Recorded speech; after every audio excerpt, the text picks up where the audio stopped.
we strongly encourage everyone to stay home if you do not have to be out. The Memphis police chief is asking everyone to stay home tonight after rapper Young Dolph is down at a South Memphis cookie shop. There will be extra police presence in many parts of the city that might have a connection to the popular rapper to make sure there is no more. With the Young Dolph passing trial beginning today, Yo Gotti was just snitched on for being the one responsible. As in the opening statement, Young Dolph's bodyguard explained that Dolph had a long-lasting beef with CMG, the label, the same label owned by Yo Gotti. That's his chain, PRE. And what did PRE stand for? Paper Route Entertainment. Did he have any issues with other labels? Yes, ma'am. What label was that? CMG. And what does CMG stand for? I really don't know what it stands for. Okay, CMG. And the label you mentioned, CMG, that he had conflict with, that you used to go and had conflict with. Who are some of the artists on that label if you're familiar? The only one that I knew of was Yo Gotti. Having that Young Dolph passing trial makes the jury know that Young Dolph Gotti was just snitched on for being the one responsible. So, as in the opening statement, when the prosecutors read Dolph's bodyguard explained that Dolph had a long-lasting beef with CMG. It makes more sense. The label, these new same label owned by Yo Gotti, you wouldn't even believe. Even Dolph's final words. But to understand all, we first need to review it from the beginning, where the trial date began with the prosecutors reading out that on Tuesday, November 17th, 20121, Memphis rapper Young Dolph stepped into a Makida's Homemade Butter Cookies, a beloved local bakery that he would go to whenever he was back home in Memphis.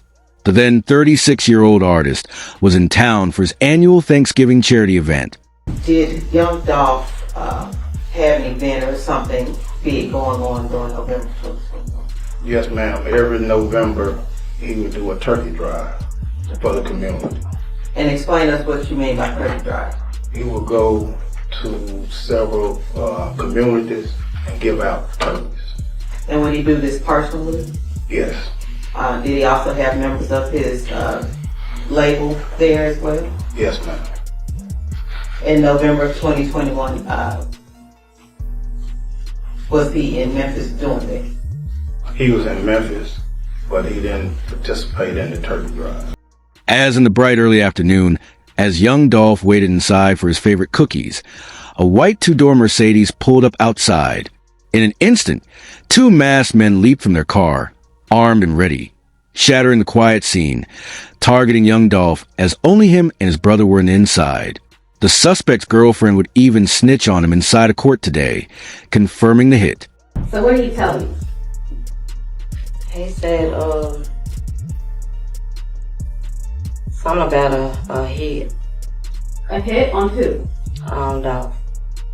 So Cornelius Smith told you that he talked about a Dolph hit with Hernandez Godan. Yes. Okay. So do you remember when Mr. Smith told you about that conversation? I can't remember the exact date. Was it in 2021? Was it hot or cold outside? Do you remember? It was hotter.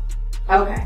The police filed early afternoon that it happened as Young Dolph waited inside for his favorite cookies. Reveal an image of a white two-door Mercedes pulled up outside. One man had a banana two masked men leaped from their car, the other was gripping armed and ready. At 12:24 p.m., targeting Memphis police officers then responded to his brother were inside Airways Boulevard. The suspect's girlfriend was sadly found Young Dolph laying on the shop floor, being confirming the multiple times. They had approached the storefront and opened fire through the window, giving Young Dolph zero time to prepare for it. In the chaos, an employee behind the counter even ducked for cover as there was rounds tearing through the glass and walls. As Young Dolph's own brother, who was with him inside of the cookie shop, managed to scramble away to safety. As while Dolph was affected 22 times with zero chance to escape, his brother thankfully didn't even get a scratch. A witness to the crime would call the police screaming on the phone and, quote, he was inside a Makida's. Someone just rolled up on him and took his life. Outside of the bakery, more witnesses would continue to pile up. They could barely comprehend on what they just saw. A beloved hometown rapper just got ran down in the neighborhood cookie store. which was also his favorite spot. The suspects would then flee the scene as swiftly as they came, peeling away in a white Mercedes that moments earlier had lurked around in the parking lot. Making sure that it was Young Dolph's Corvette before pulling into driveway had left the scene shattered in glass with shell casings. As Young Dolph's brother retaliated while they were driving away with all of that explained in front of the jury, people inside the courtroom saw the jury looking very uneasy, knowing they have to make a decision on this and hear all these other details. As things got more intense once the guilty man's girlfriend took the stand and gave every detail. She explained that Cornelius Smith, her boyfriend, told her that right after the hit took place, a man by the name of Big Juke was the one that put money on Young Dolph's head, who is also affiliated with Yo Gotti, as his girlfriend would reveal the amount while on the stand. Did he ever tell you about a dollar amount? He mentioned a dollar amount. Do you remember what that dollar amount was?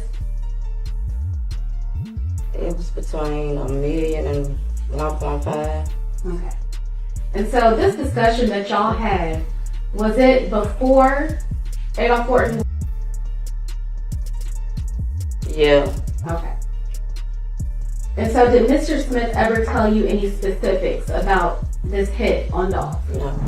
She would also reveal that after the crime took place, the suspects would then go to a nearby apartment complex, hiding out, changing their clothes, then calling that same girlfriend to leave her job and come pick them up,